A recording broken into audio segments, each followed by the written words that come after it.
तर्कविहीनो वैद्यः लक्षणहीनश्च पंडितो लोके भावविहीनो धर्मो नूना हस्यन्ते त्रीण्यपि। भावार्थ, बिना तर्क के वैद्य, बिना लक्षण के विद्वान और भावना के बिना धर्म, वे निश्चित रूप से दुनिया में हंसने योग्य हो जाते हैं। मनुष्य एक चेतन प्राणी है। चेतन का अर्थ ज्ञान व कर्म करने की क्षमता से युक्त प्राणी होता है। संसार में प्राणियों की अनेक योनियां हैं, परंतु इन सब में मनुष्य ही ऐसा प्राणी है जो नैमित्तिक ज्ञान प्राप्त कर उसके अनुसार अपने जीवन को बनाता व संवारता है। मनुष्य चाहता है कि वह सदैव सुखी व प्रसन्न रहे और कभी अस्वस्थ, वृद्ध, कमजोर, दुखी व अल्पायु आदि न हो। इसके लिए उसे अवश्य कुछ नियमों का पालन करना होगा। धर्म की एक परिभाषा यह भी की जा सकती है कि ऐसी जीवन शैली जो ज्ञान व तर्क पर आधारित हो तथा जिसको अपनाकर मनुष्य कभी रोगी, अल्पायु एवं शारीरिक व मानसिक दुखों से युक्त न हो। इसके लिए परमात्मा द्वारा सृष्टि के आरंभ दिए गए वेदों के ज्ञान, ऋषियों की वेदों की व्याख्या व इतर ग्रंथों पर ध्यान दें तो ज्ञात होता है हमें जीवन में सत्य को ग्रहण करना है और असत्य का सर्वथा त्याग करना है। असत्य का आचरण पाप का आचरण होता है और इसका परिणाम सांसारिक एवं ईश्वरीय व्यवस्था से दुख होता है। हमारे जीवन में जो दुख आते हैं उनका कारण भी हमारे पूर्व जन्म व इस जन्म के असत्य व अनुचित आचरण व व्यवहार ही हुआ करते हैं। लोग बीमार होने के बाद चिकित्सक के पास जाते हैं तो वह उनका परीक्षण कर उसके कारणों की खोज करते हुए उन्हें कुछ अभक्ष्य पदार्थों के सेवन, शरीर की प्रकृति के प्रतिकूल पदार्थों का सेवन, अधिक मात्रा में भोजन करना अथवा मानसिक विकारों को कारण बताते हैं। यदि हम समय पर सोकर उठे, ईश्वर का ध्यान व प्रार्थना आदि नियम पूर्वक करें, शरीर की शुद्धि सहित विचारों की शुद्धि पर ध्यान दें और उचित मात्रा में हितकारी भोजन सहित व्यायाम एवं प्राणायाम आदि करें, तो हम अनेक प्रकार के रोगों व दुखों से बच सकते हैं। मनुष्य का कर्तव्य परंपरागत आचरण व व्यवहार के नियमों को आंख बंद कर स्वीकार करना व उनका पालन करना नहीं है। मनुष्य जो भी कार्य करे उसे उसके सत्य व असत्य, उचित व अनुचित, लाभ व हानि पक्षों पर विचार कर ही उसे करना व त्यागना चाहिए। ऐसा करने से मनुष्य को लाभ होगा। यदि उसे मार्गदर्शन की आवश्यकता हो तो उसे मानव मात्र के हित को ध्यान में रखकर रचा गया ऋषि दयानंद सरस्वती जी का विश्व का सर्वोत्तम ग्रंथ सत्यार्थ प्रकाश पढ़ना चाहिए। सत्यार्थ प्रकाश को पढ़ने से उसे सत्य और असत्य का ज्ञान होने के साथ उस मनुष्य की सत्यासत्य की परीक्षा करने की शक्ति का विकास होता है। यदि पूरा सत्यार्थ प्रकाश एक व उससे अधिक बार पढ़ लिया जाए तो मनुष्य अपने कर्तव्य को जान सकता है और ऐसा करते हुए उसे दुख न होकर सुख व यश की प्राप्ति होती है। आज हम देखते हैं कि संसार में लाखों वर्ष पूर्व हुए श्री रामचंद्र, योगेश्वर श्री कृष्ण, आचार्य चाणक्य, वीर शिवाजी, महाराणा प्रताप, गुरु गोविंद सिंह जी और महर्षि दयानंद जी का यश व्याप्त है। इसका कारण उनका देश हित, समाज हित, श्रेष्ठ कार्यों को करना था जो कि सत्य पर आधारित होते थे।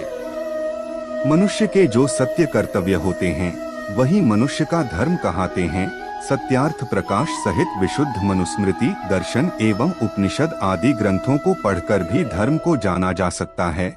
यह ध्यान रखना चाहिए कि हम जिस बात को स्वीकार करें वह सत्य होनी चाहिए। धर्म मनुष्य जीवन में श्रेष्ठ गुणों को धारण करने को भी कहते हैं। मनुस्मृति में धर्म के 10 लक्षण बताए गए हैं। यह हैं धृति, क्षमा, दम, अस्तेय, शौच, इंद्रिय निग्रह, बुद्धि, विद्या, सत्य व अक्रोध। धृति का अर्थ धैर्य धारण करना है। क्षमा का अर्थ है कि यदि दूसरे गलती करें तो उन्हें क्षमा कर देना चाहिए। दम का अर्थ अपनी इच्छाओं का दमन व नियंत्रण करना है। अस्तेय का अर्थ है कि हम कोई भी ऐसा कार्य न करें जिसे हमें छुप कर करना हो और जिसे हम किसी को बताने में लज्जा व भय का अनुभव करें। शौच का अर्थ भीतर व बाहर से शुद्ध रहना है। इंद्रिय को वश में रखने को इंद्रिय निग्रह कहते हैं। हमें अपने सभी कार्य बुद्धिपूर्वक अर्थात सत्य और असत्य को विचार करके करने चाहिए। विद्या का अर्थ ज्ञान है। हमें ज्ञान की प्राप्ति में सदैव तत्पर रहना चाहिए और ज्ञान के अनुरूप ही आचरण करना चाहिए। हमें सत्य का ग्रहण और असत्य का त्याग करना चाहिए। अंतिम धर्म का लक्षण अक्रोध है, जिसका अर्थ है कि हमें क्रोध पर विजय प्राप्त करनी चाहिए, अर्थात क्रोध नहीं करना चाहिए। इस प्रकार का जीवन जिस मनुष्य का होता है वही वस्तुतः धार्मिक मनुष्य कहलाने के योग्य होता है। हमारे सभी ऋषि मुनियों व विद्वानों का जीवन इस कसौटी पर खरा उतरता है।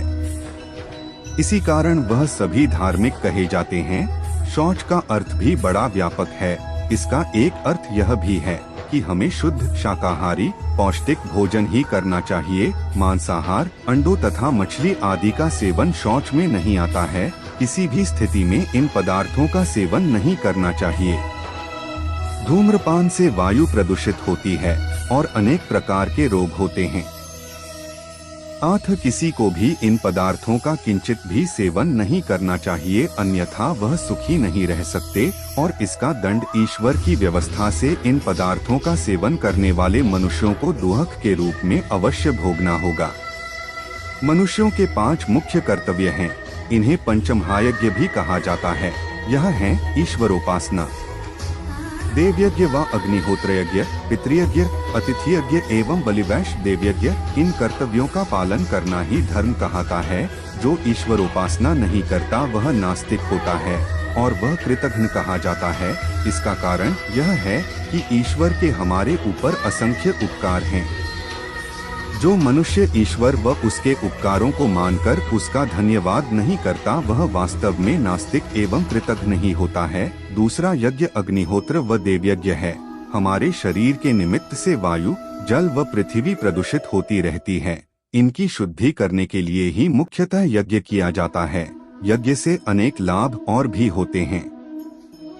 यज्ञ करने से रोग दूर होने के साथ मनुष्य स्वस्थ एवं बलवान होता है। यज्ञ करने से आयु बढ़ती है। यज्ञ से ज्ञान की वृद्धि एवं धर्म की रक्षा भी होती है। ऐसे अनेक लाभ होते हैं।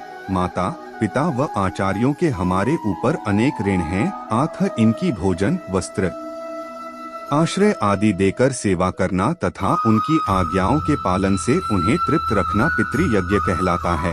अतिथि उन विद्वान पुरुषों को कहते हैं जो विद्वान होते और यदा कदा हमारे कल्याण के लिए हमारे घर में उपस्थित होकर हमें सत्योपदेशक देकर हमारा हित सिद्ध करते हैं। उनकी सेवा करना भी हमारा धर्म होता है। इस सेवा कार्य को ही अतिथि यज्ञ कहा जाता है। इसी प्रकार पशु पक्षी आदि योनियों के प्राणियों के प्रति हिंसा का व्यवहार न कर उन्हें चारा आदि खिलाकर सुखी करना बलिवैश्वदेव यज्ञ कहलाता है। इन 5 यज्ञों व कर्तव्यों का पालन करके हम धर्म पालक होते हैं। ऐसा न करके हम पतित होते हैं। यज्ञ करने से इस जीवन सहित परजन्म में भी लाभ होता है।